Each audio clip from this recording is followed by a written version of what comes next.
उस महाराज जी आप उत्तर घाट के बारे में बताइए ना। हम लोग तो नए आए हैं और आप तो खैर स्टोरी ही डेवलप कर रही है, तो आप तो उत्तर घाट के बारे में ज़्यादा अभी कुछ नहीं बताना, हम सब सौभाग्यशाली हैं। एक बात हम लोगों को ध्यान रखना है कि अयोध्या के भी जितने भी चिन्हित स्थल हैं, 4 बार अयोध्या बनी और बिगड़ी है। इस बार की जो मौजूदा अयोध्या है उसको विक्रमादित्य जी ने बसाया हुआ है। रामनवमी के दिन तीर्थराज प्रयाग स्वयं यहाँ पर आए थे। 1 साल तक जो भी हम सब संसारिक व्यक्ति जाते हैं और जा कर के तीर्थराज प्रयाग में स्नान करते हैं, तो जितना पाप धुलता है उसके भार से कहीं न कहीं काले पड़ जाते हैं तीर्थराज प्रयाग भी। तो रामनवमी के दिन आते हैं और आकर के सरजू जी में स्नान करते हैं, फिर सारे पाप धुल जाते हैं, पुनः 1 साल पाप धारण करने की वो क्षमता में आते हैं। तो विक्रमादित्य जिस समय राजा थे, उस समय विक्रमादित्य यहाँ पर बैठे हुए थे, क्योंकि क्षेत्र चक्रवर्ती राजा थे, उनका ही क्षेत्र था। तो यहाँ पर आकर के बैठे हुए थे, तो उन्होंने इस दृश्य को देखा था। तीर्थराज प्रयाग आए और घोड़े के सहित प्रवेश कर गए सरजू जी में। थोड़ी देर बाद जब बाहर निकल कर के आए तो स्वर्ण में चमक रहे थे, प्रतापी थे, राजा थे। तो वो सामने आकर खड़े हो गए और उन्होंने रोका, आपका परिचय क्या है? तब उन्होंने बताया, मैं तीर्थराज प्रयाग हूँ और जहाँ ये नदी है ये कोई सामान्य नदी नहीं है, सरजू माता जी है। और ये कोई सामान्य नदी है, प्रेमाश्रु हैं विष्णु भगवान के स्वयं की, और ईमान सरोवर से पुनः निसरित है, सरा प्रवृत्ता सरजू याम, इसलिए इनका नाम सरजू पड़ा हुआ है।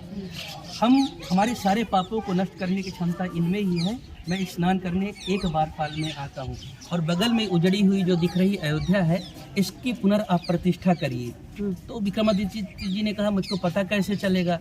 तो आगे आगे स्वयं तीर्थराज प्रयाग चले और जाने के बाद में पुनः उन्होंने जहाँ पर भगवान खेले थे, जैसे रामपैड़ी देख रही हैं, प्रमोद वन देख रही हैं, जहाँ पर विद्या अध्ययन किया, वहाँ पर अभी विद्या कुंड है, राम जन्मभूमि हम लोग देख ही रहे हैं।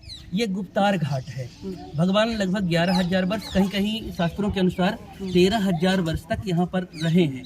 तो अंतिम लीला जो भगवान ने उत्तर कोशल वासियों के कीट पतंगों को लेकर के जो परम धाम की गमन की जो लीला किया है, इसी गुप्तार घाट से किया हुआ है। एक और भी यहाँ पर गुप्तहरि और चक्रहरि दोनों हैं। भगवान यहीं पर अपने मूल स्वरूप परिपूर्ण ब्रह्म के रूप में धर करके फिर प्रस्थान किए। तो यहाँ पर दोनों चीज़ है। तो निश्चित तौर पर इतिहास पुरातनम जब कहते हैं, इतिहास मतलब ऐसा निश्चय हुआ है। तो ये तीर्थराज प्रयाग ने बताया, विक्रमादित्य ने बसाया, इसलिए ये वही जगह है जहाँ से भगवान अपने महाप्रयाण की साकेत धाम जाने की अंतिम लीला करें। तो इस सरयू का जो उद्गम है, जैसे कहते हैं गंगा भागीरथ जी लेके आए थे, सरयू को कुछ इच्छाकुंड से इसका कुछ संबंध है? नहीं, मैं अभी श्वेता जी से भी हमारी वही चर्चा हो रही थी। उन्होंने कंफर्म किया कि इक्ष्वाकु राजा इक्ष्वाकु लेकर आए, पहले इक्ष्वाकु वंश का। देखिए सरजू जी, मैं एक चीज़ कन्फ्यूजन पहले से दूर कर दूं कि अब ऐसे न बोलूँगा तो लोग दर्शकों को लगे मैंने मुझ कुछ कह दिया। एक तो पहले मान्यता ये है कि रामस्य नाम रूपम चा लीला धाम परात् परम एतत् चतुष्टयम नित्यम सच्चिदानंद विग्रहम। भगवान राम का नाम, रूप, लीला और धाम, ये चारों नित्य होते हैं। ये अलग अलग कुछ नहीं होते। जो भगवान राम है वही उनकी अयोध्या या परब्रह्म सरयुभ्या सगुणा पुमान।